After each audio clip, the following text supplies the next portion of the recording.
Welcome to Screen It or Stream It, where we take a look at a movie that's in theaters now versus one you can stream at home, and we try to decide which one should you go with.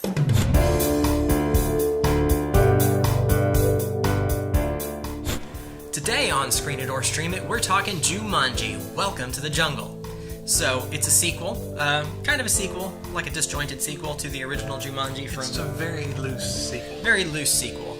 Kind of new characters. The one character that's the same is Jumanji, which they never really explain what that is. I mean, it's a game, but it's obviously got some kind of magic to it. Obviously. I mean, that is no spoiler. It kind of reacts to the environment around it, too, which is pretty neat. They did a really good job of doing that. We were all a little worried because they really changed how this thing works, but they explained it so well in the beginning of the movie without actually telling you how it works. It worked. It was great. Anyway, so... It goes from board game to video game, basically. Yeah, this one picks up following Jumanji, the board game, right where we left off. It is in the sand, buried. If you remember from the last movie, that's where it had ended up, was in the ocean or in the river or whatever. So somebody finds it, takes it home, and they're like, who plays board games anymore? And he just tosses it aside. Well, he's playing his video games. In the night, the green magic happens and the drums start pounding, and he opens it up the next day and there's a little game cartridge inside. And that is what sets us on our adventure. So now it has made this transformation, and fast forward to present day, we have kind of a motley crew, I guess, a cast of high school student characters that all end up in detention together. You've got there's the jock, the nerd, actually there's a nerd boy, nerd girl. Yeah. Kind of an outsider girl, I guess. And the hot chick. And the hot chick, yes. With all her annoying selfies. Anyway, so they're all together in detention, cleaning out the basement or stripping staples out of a bunch of paper or something. Anyway, so they happen upon this discarded game system with Jumanji in it and decide to see if it works. Well, of course, it's magical and they had no idea, so they get sucked into the game and become the avatars they had chosen. So they're in the game now, and that was great because it gave us, we have Dwayne Johnson, The Rock, we had Karen Gillan, who I love from Doctor Who, and Kevin Hart, and Jack Black. Yes, Jack Black. So that then our characters became those guys. So we get them for most of the movie, which plays out inside the game. And basically they're freaking out because they're in there, they don't know how they got in there, they have no idea what's going on, but they are told then by one of the other, they called it an NPC, for those of you who aren't gamers, that's a non-player character. And he tells them what they have to do to get out of the game is to win. So they've got this emerald or something that they have to return to where it came from in the jungle in this panther statue. That's the gist. And kind of hilarity ensues after that. So it's basically not really Indiana Jones, but it's kind of like it's an adventure movie. Yes, very much. With them, traveling and overcoming obstacles, trying to get there, but it's based, on a video game of Jumanji. Right. So, what are we going to rate this one? We've got a star-studded cast, all-star cast almost. Yeah, really. We're going to give it 4 stars.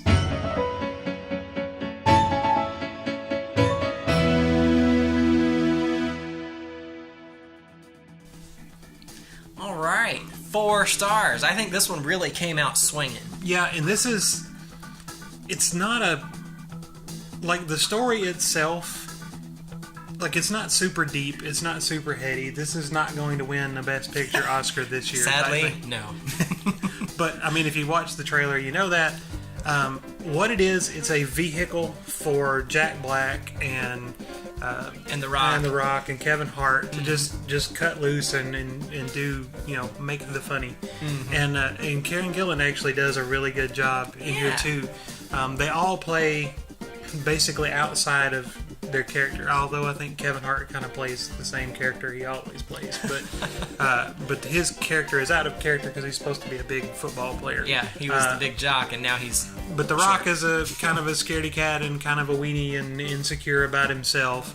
Karen Gillan in the real world is the kind of outsider girl. She doesn't have friends. She doesn't really talk to anybody. She's really shy and quiet.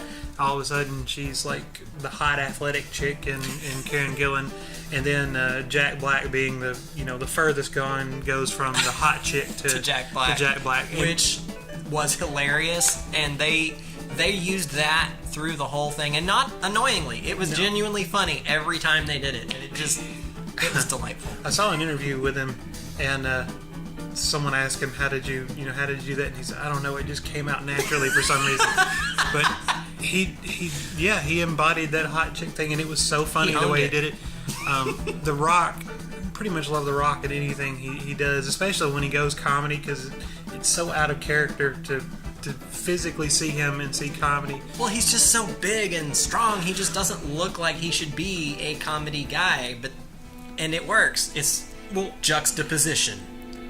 One thing the movie does really, really, really well is basically they tell you they're trapped in a video game. Right.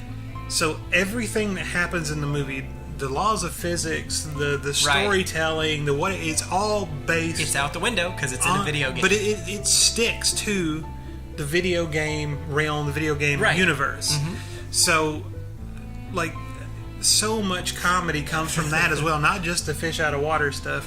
Because, there's the running scene where they all have special abilities and special powers, and they have different ability levels, and they can do things based on those ability levels. So some of them are so out of character, and there's a really funny scene where they're running away, and Kevin Hart has really slow speed value. That was one of his weaknesses, was speed, and he's just running for everything he's got. He's going minusculely slow. And Jack Black just comes blowing by him at some point, at full tilt run, and he just can't believe it. But just things like that were really funny. And we harp on, CGI being terrible and don't like CGI-ing stuff. But it kind of worked here. There was some really awkward things that happened, but they're okay because it's in a video game so you just scenario. Accept it. Which there's some level, I know that all these animals that are running by, the stampede I know it's CGI somewhere in my mind, but they did it well enough that probably 95% of the stuff in the movie I never questioned. And that is exactly where you want to be on CGI effects. It doesn't have to be perfect. If I don't question it, you've done your job brilliantly. And with one, I remember one exception. There was one moment hit me too. I thought of, because the rest of it I was okay, and then I saw one and it just punched me in the face. I'm like, oh, you're a CGI stunt double suddenly. Okay, well, all right, I guess. Well, I mean, the characters fall from great heights with and no usually, damage, and I didn't question it. It looked great. No, but I mean, it's ridiculous. It's totally ridiculous. It's totally out of what could really exist. But it's okay. It's a video game. They can jump, 20 feet high when they need to. The Rock can punch people and they fly, 60 feet out the window. And they never seem to come back down. I don't know. So, but it's okay because it's a video game and it works in the story they're telling. And like I said, the story is not really that deep. It's an adventure. Someone hands them a glowing green rock and says, go put that on top of the mountain. Yeah. And they encounter, there's just like in a video game, there's the boss fights and they have the random encounters. We move here, there's a group of bad guys. Yep. But it works, it's funny, and we had talked about this before too. If you make a comedy, and it's definitely a comedy, even though it's an adventure movie, it's a comedy movie.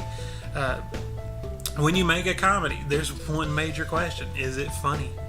And it's funny. Absolutely. I do feel the trailer gave away some really funny moments. They would have been so much better if we didn't see them coming. They spoiled two really good ones in the trailer. And just I understand you want the people to see, hey, look how funny this is going to be. You should go see it. But at the same time, when we saw it coming, right? Because we had seen it in the trailer, and I thought, oh, don't do that. And when it happened, it was like, oh, that would have been so funny if that had been out of the blue. We even said that when we saw the trailer, that's probably going to be really funny. Why did you put that in here? Because now you've spoiled that. But anyway. Trailers, it did it right. It showed you some really the movie. It showed you some scary scenes, but it only gave you a taste of it. When we sit down and watch the movie, that was only part of the horror that it built, and it was way much. But a lot of them, the Kingsman did the same thing with Harry's death. Right, that was just wrong. I mean, the trailers give away too much, and I understand you got to get people in the theater, but it just gave away too much. Yeah. There were some really funny moments that were not in the trailer, but there was so many good ones in the trailer, and I was a little disappointed that there was nothing added. Like, if that was a funny moment in the trailer, that was a funny moment in the movie. There was nothing extra. Wasn't really much more to it. It was what you saw in the trailer. So that. And you had the four main characters, really. Right. And the bad guy was ridiculously over the top. Perfect. But it wasn't... For a video game bad guy, he was perfect. Oh, yeah, you weren't supposed to take him seriously. Oh, he had the creepy eye, like the green eye or whatever. It's like, oh, that's... And then his henchmen are over the top, ridiculous. I thought of Weird Science. I don't know if you've seen Weird Science. Remember Weird Science? Oh no, I have not. I'm ashamed. No, it's a great '80s movie, but the kids basically have a magical girl, and they make a wish and get whatever they want. Magical girl? Yeah. I am interested in this. You should watch that movie, but at one point they want to impress some of their high school girls, so they set up a fight at their house. But being teenage boys, instead of having a scuffle with another teenage boy, they have this giant fight with Mad Max looking guys and suits of armor, and that's kind of how I felt. I mean, the henchmen were so over the top, and they had guys on motorcycles, and it was very, very Mad Max. It's totally out there, pieced together armor, and then they had the guys they fought in the town. They were very piratey and just way, way, way over the top characters, everything. But it's okay because they're supposed to be. It's kind of tongue in cheek, but it doesn't take itself seriously. It knows what it is. It takes itself the perfect level of seriously. It's mostly loose, and then occasionally they actually snuck a solid theme in there. I was really proud of them for that, because they didn't just throw in, hey, we're going to have a moral lesson now. Well, they kind of did, but it fit with what they were doing. They set it up really early, kind of subtle, and then hit you with it at the end. You're like, oh, I see what you did there. So that was a nice bonus. I was a little bit worried, especially when they announced it, because Jumanji is one of those, people love that movie. It's kind of iconic a little bit. And you're going to go make a sequel years later without Robin Williams. And there have been several of these lately, the last about 3-4 years, that have been very hit and miss. There was the Independence Day sequel. I didn't like that one. Then there was Jurassic World. I did like that one. So it's kind of hit or miss with these things. Well, so. and it's a loose sequel. Right, very loose. They referenced the first one just a little. There were some little nods to it, but it was pretty much a completely separate movie. And they didn't spoil it, and I'm not going to spoil it. But one of them happened somewhere in the middle of the movie. I don't remember. And when it happened, I took a moment. I'm like, "What is that?" It was great. That's the reaction you're supposed to have. Yeah, and they just and they didn't even. It wasn't like 20 years ago. This happened. No, it's its own movie. If you've never seen the first one, yeah, you won't miss anything. You miss nothing. There's a couple little I don't know if you call them Easter eggs in there. But there's a couple little things that if you have seen the first one, you're like, oh, that's from the first one. But they don't make a deal out of it. It's just there in passing. Yeah. So if you don't know, it won't even be bothered. You won't feel like you're missing anything. So if I had to have a gripe, it would be the fact that it doesn't feel. Well, I mean, it feels like the first one, but I was a little disappointed that there wasn't something grander to tie them together, to show that it was a sequel. But I think that's probably a good, that was a good way to go. I agree. That was a good way to go. But I kind of had a complaint. The animals just seemed. They didn't seem as over the top. In the first Jumanji, the animals were seriously over the top. And part of that one, the jungle coming to town, was a lot of the because the house was getting destroyed in the first one, and just all this stuff was happening, and you don't have that element to it. It's because they got sucked in. It's a totally different dynamic. But and if you remember, you watched the first one recently again, didn't you? No, but I love the first one. Oh, yeah. Good. Well, within the last 3 years, yes. Well, that's more recent than I have, and I have a hard time remembering back, but I do remember when Robin Williams comes back and he has this discussion about what it was like being trapped in there. And I got this image of what Jumanji was in my head, and this was not He described that at it all. as a very dark and scary, and in fact, it was kind of like Fantasia around the Swamps of Sadness place from the Neverending Story. Go check that out. Woo! But no, it wasn't like that at No, all. it wasn't. It was very Amazon, and it was bright and sunny, and they went to the little market, Yeah. and there was people peddling wares, and I mean, there was, like, the bad guys would show up, and it would get dire very quickly. Yeah. But it was very video gamey. Like, they would go, and like I said, it's supposed to be that, like, they had a map, Yeah. and it wouldn't show them what to do until, like, once they completed something, like, the next thing would open on the Yeah. map, and it would just magically appear. There was just all kinds of great little, video game things like that. But it didn't go. It wasn't dark. No. The Just bad guys. A little peril, but I mean, if you were a super tiny little kid, the bad guys could possibly be scary, but they're so over the top and Yeah. characters and funny, and it's There- really not scary. there is some. I'm gonna go with mild rude humor. It's not bad, but I wouldn't take little kids to see it. I would. Older kids, yes, but not little kids. In fact, I think Mostly because I don't like little kids in the theater anyway. Especially if I'm in the theater. no, we've just already don't- we've already seen the movie. Bring them all to the theater that you want. Oh yeah, good point. Yeah, go ahead.